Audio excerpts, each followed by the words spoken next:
Welcome to this episode of the Affluent Entrepreneur Show. This one's a special one. It's especially curated and crafted just for you as part of my money mentorship series that I'm doing right now. A series of specific trainings choreographed just for you to help you move you along the path to financial freedom. And if you haven't been part of our live, exclusive, and private money mentoring coffee chats on Fridays, you need to be. So here's what I want you to do. Click the link, get on the list. I will send you the private link so it can be you, me, a small group of people in a Zoom room having conversations around money, around investing, around your financial future, and a different financial destiny. I'll see you there. I get asked a lot, how did you get into doing what you're doing? You're a CPA. CPAs don't do this. Well, here's the thing. I didn't walk the traditional journey. And I want you in this episode to understand a little bit more of how I ended up doing what I'm doing, why it's important to you, and what you need to do next, and how this came at the hands of a 6-year-old boy. See you in the episode. Hey there, I hope you are doing well. I wanted to jump in here and do a different kind of video for you. I had a question come in from someone asking the question of, how does a CPA, how did I end up in this place? How did I end up doing what I'm doing and how I'm doing it and that type of thing? And it got me to start thinking about it and saying, sometimes we take for granted the journey that we have been on. And life is a journey. Lots of twists and turns, ups and downs and arounds. And, my life isn't any different. I certainly feel blessed to have the life that I have, to do the things I get to do, to serve you, to help people build their dreams, build their financial dreams, find freedom. I knew those things, but it wasn't all that way, always that way. And I think back on, how did I even get into entrepreneurship? Why did that even attract me? And it goes back to when I was a young kid, when I was 11 years old. I was watching a movie with my dad, and we're watching a movie with Tony Curtis and Janet Leigh, and it was about Harry Houdini's life, and I was fascinated with this guy that no boxes, no chains, no nothing could hold. And the more and more I researched, the more and more I read about his life and his times and the things he did, man, I fascinated even more. The realization that there was this idea of being able to go and do things that you loved and make a difference and everything. And so I got fascinated with magic at 11 years old, and started to learn and read. And I literally, during the summer months when I wasn't in school, I would literally take the bus down to the magic shop across the valley every day and spend time there. And one time someone came in and talked about them doing a gig, and I go, "What is a gig?" He says, "That's when we get paid to do a show." I go, "You're getting paid to do magic?" And he said, "Yeah." So I said, "How do I do that?" Now I'm 11 years old, because I'm thinking, well, if I can get paid to do what I love, that would be really cool. And so I went on to start doing magic shows, half-hour magic shows, for kids' birthday parties at 11 years old for $50. Now we're talking about 1971, so it was a long time ago. $50 was a lot of money, but what it really did is plant the seed in me about, well, what if I could just live my life? And as a child, you automatically think that everything's possible, anything is possible. And I kept that spirit. And then that's what, drove me to start looking at business as I got older and I went into college and things like that. I ended up as a CPA, working with businesses and everything and doing the kinds of things I wanted to do. But at the same time, also knew that I'd always do it on my own. Always was going to create my own firm and do that. And I had a firm. I was a managing partner of a firm. And we were doing, well into the 7 figures. And we had a team. I had a team of 29, 32 at the max. And next thing I know, my partners came to me and said, we don't want to be partners with you anymore. And they pretty much shoved me out the door with no clients, no client backlog, no cash flow, nothing, nothing. And part of it was because I was going in a different direction. I had that entrepreneurial spirit. I wasn't doing the typical accounting stuff. I was doing valuations, consulting. It was a different animal, and so they wanted to keep with the traditional business, and I totally get that. But I was left with nothing, and figuring out how do I make this work. But that was the same year that one of the greatest gifts came to live with me, and that was my son. I became a single full-time dad. My son, Jeremy, was 5.5 years old. And here I was as a father with this gift of a child trying to figure out how do I make ends meet? What do I do to take care of this child? How do I nurture and do the right thing for this 5.5-year-old, 6-year-old boy? And some of you might be in that situation where you're trying to take care of your loved ones, you're trying to take care of your spouse or your children or your grandchildren, and you might be struggling these times. I get it, and it's a scary, scary situation. I was scared, and the good news is I had the support network around me, but that still didn't mean that I still had to go out and make the money. So I did what most entrepreneurs do. I got on the treadmill. I started working. I started promoting. I started speaking. I started writing. I was doing everything that I knew to get clients and to get business in. And next thing I know, that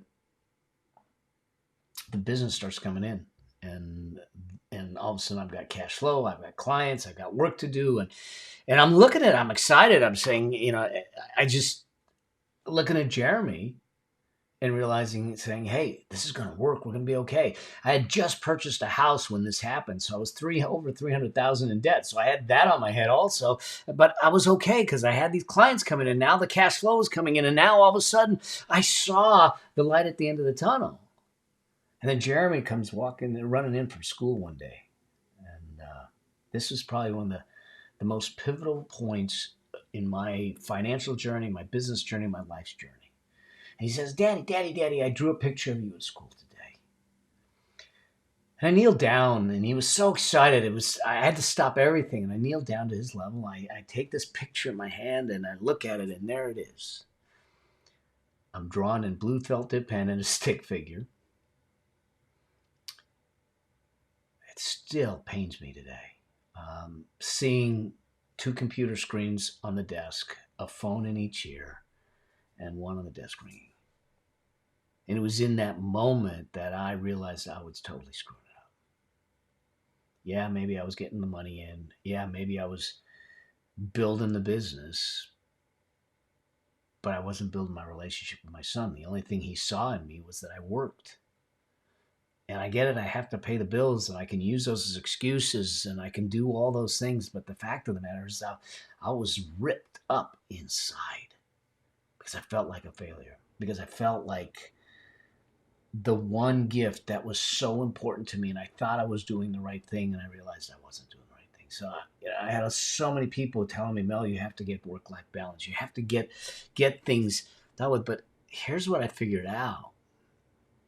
Work-life balance, it's a myth. It doesn't exist. I mean, the fact of the matter is that to have balance, what it insinuates is that you have weight on this side, you have weight on this side, they counterweight. There's like this tug-of-war. And that's what it was, a tug-of-war between the personal life, between fatherhood, between work and the professional life, and all these things pulling at things. It's not balance that we need. I realize that it's harmony that we need. Things that work in concert with each other. How could I be the entrepreneur I want to be, to build the business, to serve the clients, but be a great dad? I don't know, maybe in your life you're sitting back looking at the same thing. How do you be a great parent? How do you be a great spouse? How do you be a great son, daughter, sister, brother?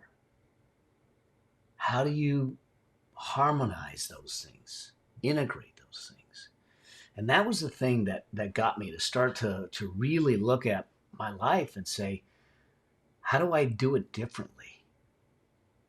There had to be a way to reinvent how I did the business. So I had the time to dedicate to him and to be present with him, because he didn't want my profits. He wanted my presence. He wanted me there. He wanted me to be with him.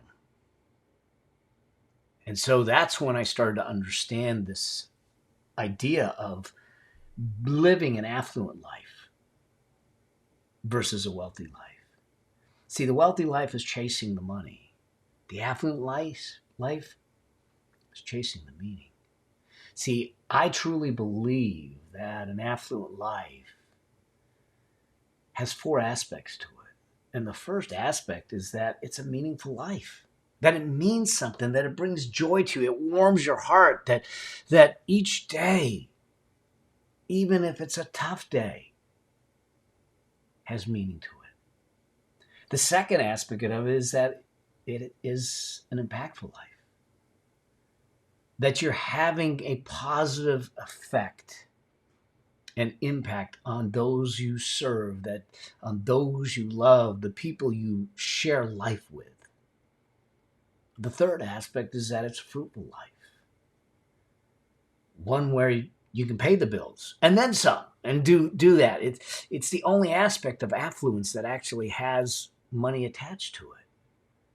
And then the fourth aspect is that was a peaceful life, that you can live in peace knowing that you lived it your way, kind of like the old song, that you had a chance to make the decisions, design your life, live it your way, know that it was in alignment with your values, with your value, with the vision that you have for your life. That's affluence. That's true affluence. And that's the thing that came out of a felt tip pen picture of me and a 6-year-old boy, because it's through that I developed the processes and the systems of the affluence blueprint and all those things to really bring that to life, to live an affluent life in a way that gave it meaning, impact, fruitfulness, and peacefulness in order to make that happen.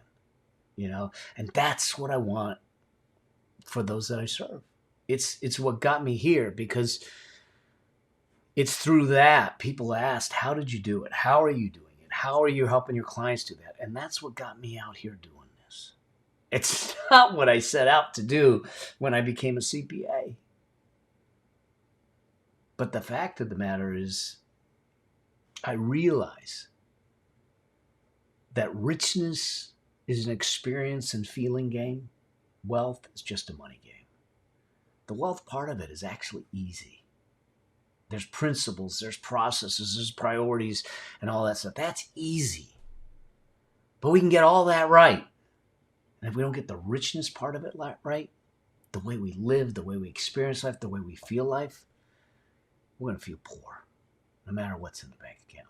That's what drives me. That's what makes me do what I do. Did you know that there are 9 accelerators that can put your wealth creation in overdrive? Go figure. That becoming wealthy doesn't just happen. But here's the thing. There is a blueprint that I can actually give you towards financial liberation and the freedom you deserve. So here's what I want you to do. I want you to register for my upcoming free 3-part live training experience where we start to build real, sustainable affluence. This is going to be all about the priorities, the processes, and the principles you need to build financial freedom, and it's free. Click the link. You'll be the first on the list to get notified when this thing goes live.